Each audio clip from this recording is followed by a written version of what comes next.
Welcome back to the shop, my friends. Steve here at SKS Props, and in today's build video, we're making Carl's Orc War Gauntlet from Dungeon Crawler Carl. You enter the dungeon, and the first creature you come across is Pain in the Ass, Little Dog, Level 1.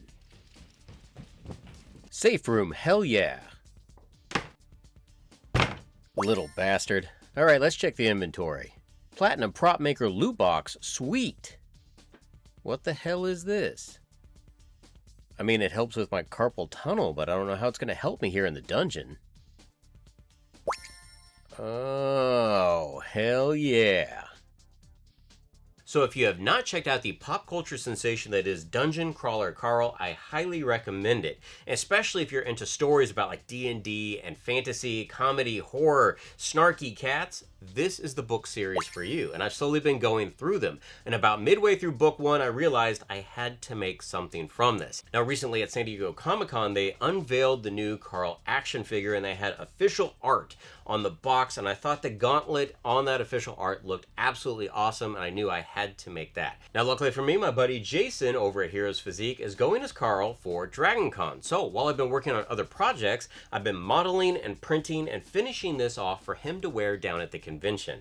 Now of course this can be used as a cosplay item, but I also think it would just be awesome for all the crawlers out there to have something like this on display. So if you want to print off your own, I have free STL files available for this over on my website. Links are down in the description section. So in this video, I'm going to show you what it takes to print it off, finish it, give it some awesome metallics. Let's go ahead and get started. I'm still pretty new to the whole 3D modeling thing, but this is one of the more complex designs that I've made. And again, I'm working on Nomad on my PC, but I also have it on my iPad. For me at this point, it's just moving around the primitives to get the basic shapes that I'm going for. I am by no means an expert and probably taking 3 times as long as a professional, but I'm learning, and maybe one day I'll put out a tutorial on how to work with this as well. Once my model was complete, I exported that as a decimated STL over to Bamboo Studio. From here I could cut the model, and I used the seam crease that I had put in the wrist. This should help with the overall quality of the print as well as removing the supports from the inside. The 2 pieces were then printed on 2 of my different printers. I have a Bamboo H2S for large models, and I have a Bamboo X1C for smaller ones. So another thing I'm working on, it's still in the prototype phase, is a stand for the gauntlet. So for those crawlers that are out there that don't want to use this for cosplay, you can still have a really cool display piece for your shelves. So this stand has like eyeballs and tentacles and teeth all over it, so when it's painted up, it's going to look really cool. Now hopefully this is something that I can work on, and within the next couple of weeks have something available, again, free, that you can download over on my website. My prototype was actually printed all as one piece, so I could check the scale and the fit of everything before moving on to the final print. Being a very visual artist, having the physical representation in hand really helps me out when I'm working on these models. The way that the 2 prints were oriented on the plates, they came out great with very minimal print lines. And one of my favorite tools for moving supports on the interior is this punch that I picked up from Lowe's a long time ago. So you all know that everything that I do for the channel and for my website is absolutely free. I love making free templates, having free STLs, putting those out to the community and seeing what creators can do. Now, if you want to help me, easy things that you can do: like the videos, subscribe, share them with your friends and family. And if you ever want to take that even further, I do have a donations link on my website. Donations are always welcome, and they go to directly help the channel. With the supports removed, you can see that small handle that I had integrated into the model so that you could hold something if you wanted to use this for a cosplay prop. I forgot to mention that this is just printed in some basic PLA. So my first action is going to be to use a foot sander on the cut that was adhered to the bed.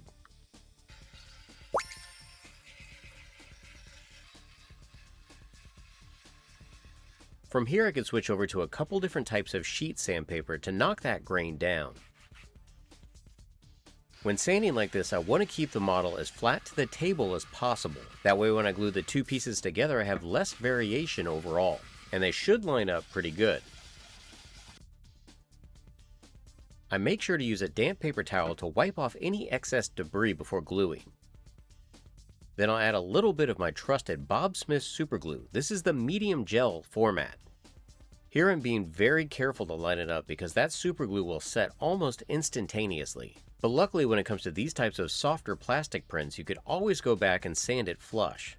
And of course, whenever you print off and assemble a crazy-ass giant gauntlet, you have to put it on to see how it looks.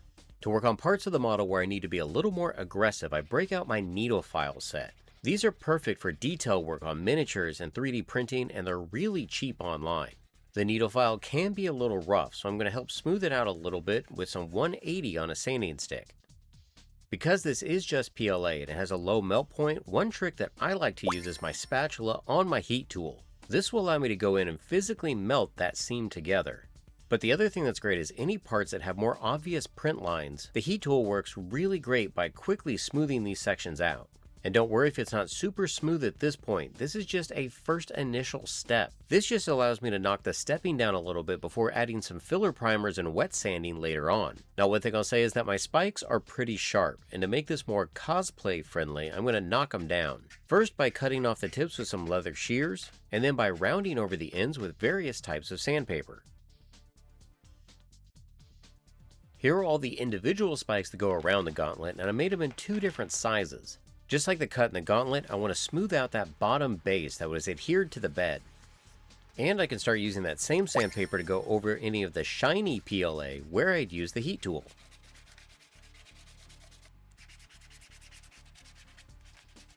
The smaller spikes will go all around the wrist section at the top, and I'm once again using some more Bob Smith superglue, but with these I'm also adding a little bit of accelerator just to speed up the process. The larger spikes wrap around the lower half of the weapon, and these all attach in the same way, utilizing more superglue and accelerator. And to get with all the spikes attached, I must try this on. Like the spikes protruding from the front, these are also pretty sharp, so I go in with a metal file and knock down the tips. Better safe than sorry. Going back with my foot sander, I can now be a little more aggressive to any of those sections that I had previously used the heat tool on. I'm just trying to get rid of the shine of the plastic, because that's going to help the filler primer better adhere to the surface. And speaking of filler primer, it's time for the good old Rust-Oleum. The humidity in the Midwest has been pretty terrible as of late, so I tried to pick a day that was overcast and it wasn't too bad. I ended up applying the primer in a couple of thin layers over a few hours. That way it didn't build up and obscure any of my details. And in thin layers it doesn't have a chance to clump up or run.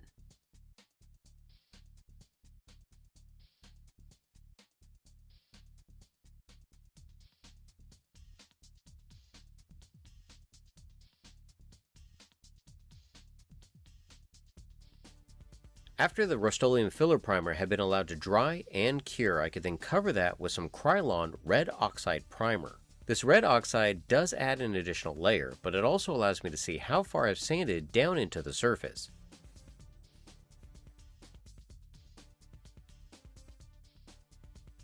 And after more humidity and waiting, my gauntlet has dried. And just to make sure I don't have any issues with the curing or the compatibility of the paints, I do use some 220 and scrape off a little bit of that red oxide. So with some plastic down, I use some 220 to knock down the high spots before switching over to some water.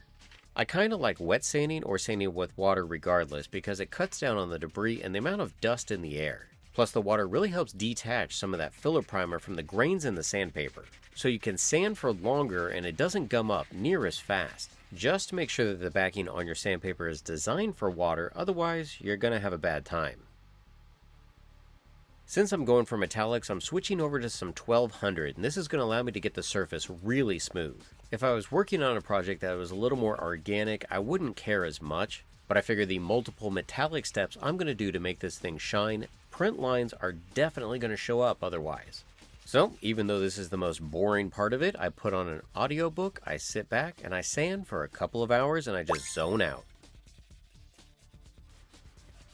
After all the sanding is complete, I do use a shop vac to blow it off, and I do wipe the entire model down to make sure there's no debris on the surface.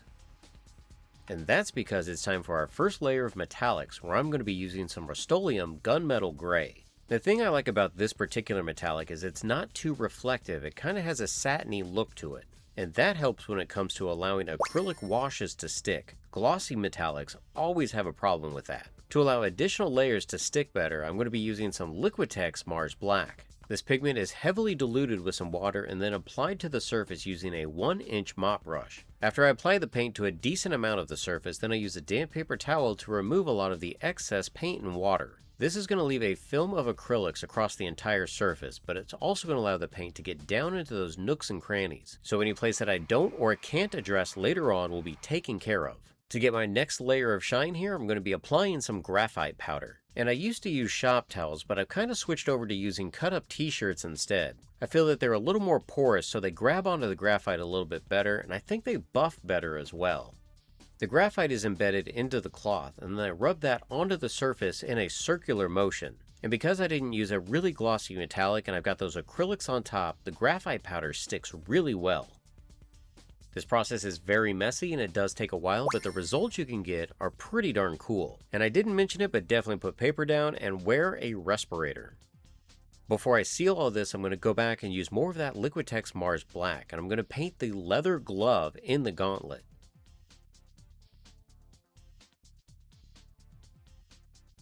Nothing really special here. I switch over to a detail brush if necessary because I don't want to get that black onto the metallics. To seal my graphite, I'm going to be using some Valspar gloss. Now this is going to knock the sheen of the graphite down, but I've got one more step to make parts of this pop. In any sections of the glove that have a little too much of that gloss as an overspray, I could easily go back and cover with more Mars Black. I just apply the black in this way so that the gloss didn't inhibit that first layer.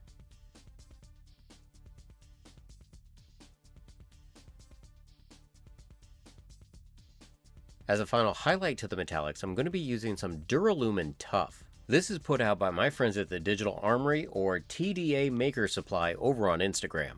These are metallic flakes suspended in a medium and they work great going through an airbrush. Now with this application, I'm not applying it everywhere. I want to pick out specific spots on the gauntlet that I want to highlight. For instance, these spiked fin areas at every level, that's a definite, as well as any exposed outside edges on the sides or on the back.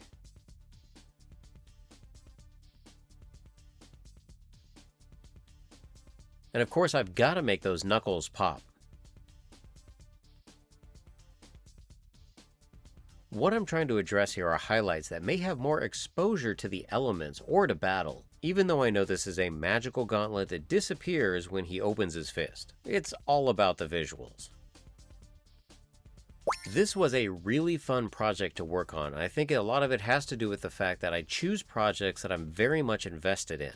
The fact that I'm reading through the series right now, I think, was that little bit of inspiration that kept pushing me to work harder to make this look as good as I could. And the fact that I get to let a friend use it at an upcoming convention to enhance his cosplay. Plus, he'll be able to talk about it and show it to all of the other crawlers that he comes across throughout the weekend.